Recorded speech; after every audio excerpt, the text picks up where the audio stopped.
said. Yeah. How did you get into music, and what were your early experiences in Toronto life?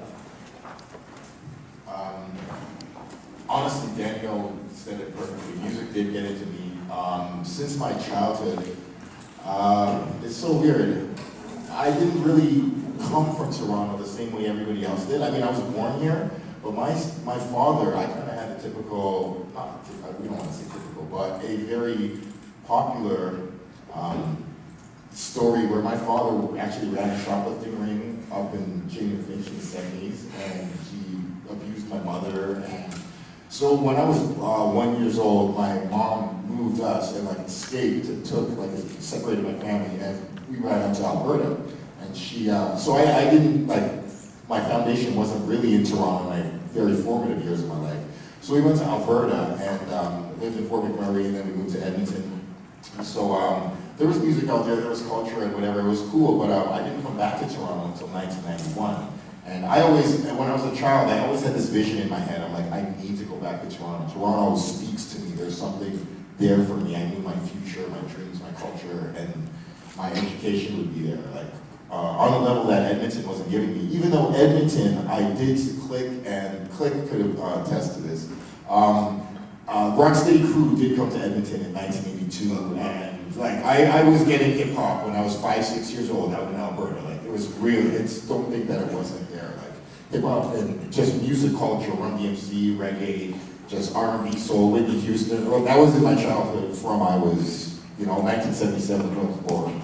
82, I did see the message on TV, so I was always getting that. But I didn't come back to Toronto until 91, and Public Enemy actually sold out at the concert hall, and I couldn't see the Public Enemy show for the Fear of Black Planet tour.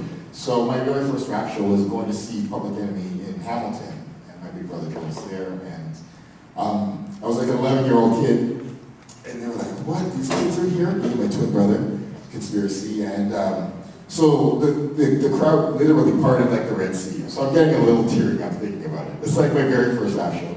The crowd parted like the Red Sea, and they let these two little black kids to the front, all the way to the front. And I was like, oh my God, Flavor Flav, Johnny, oh my God, you're real, oh my God.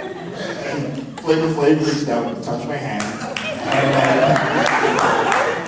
so that's it. And here I am.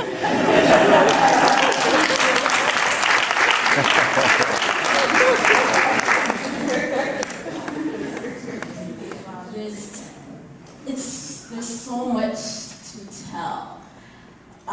But the first thing that came to my mind from the question was a piece that I have called Them Say. And the first 4 lines are, Them say, I used to dance before I could walk. I was singing before I could talk. Used to stand in front of the mirror and play Soul Train.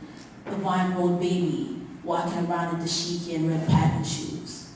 And when I wrote that piece, it was basically capturing a memory and of words that I always hear people saying about me and my family. That before I could even walk, I was purely dancing in the house parties. I was always singing. I was always around and infected by music.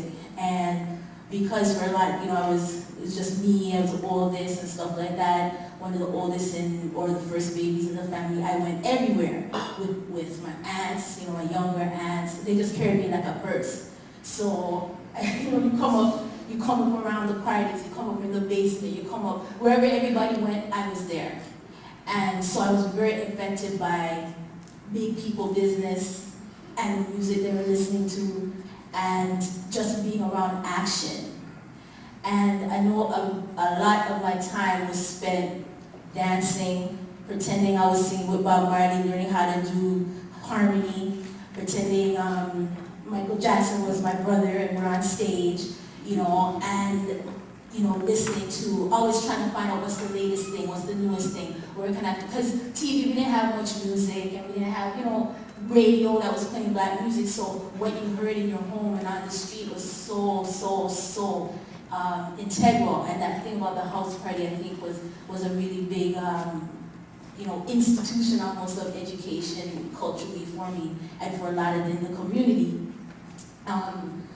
And then one day, at my school, I remember his name was Gary, had a big afro, and he came and said, yo, did you hear this song? My brother just came back from New York, did you hear this song?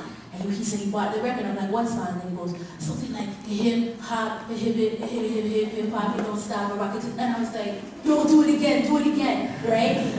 And then he started doing the moonwalk, and it was just like, it was over. Because I was like, okay, as soon as I heard him repeat those words, I wanted to know what this was.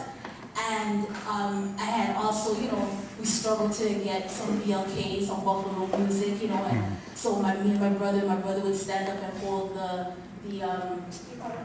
antenna, right, with one hand, and with that other hand he hold the hanger. You see what I'm talking about? Right? And hold the hanger, and then I'd be like, okay, wait, hold on, okay, stop.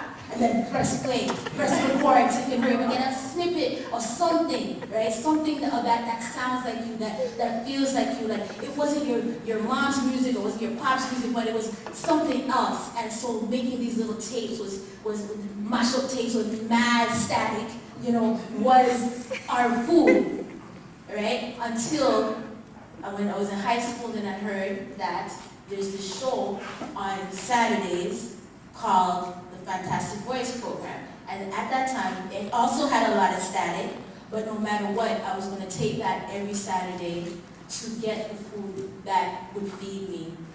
And so these very small key things had such a big influence on us. The live shows, being able to go somewhere and see Maestro, see Mishi, the people that you were hearing on the radio, and knowing that, I write too, I want to do that too, I can do that too. We see a female on the stage and yamming people's food, and you want to yam people's food too.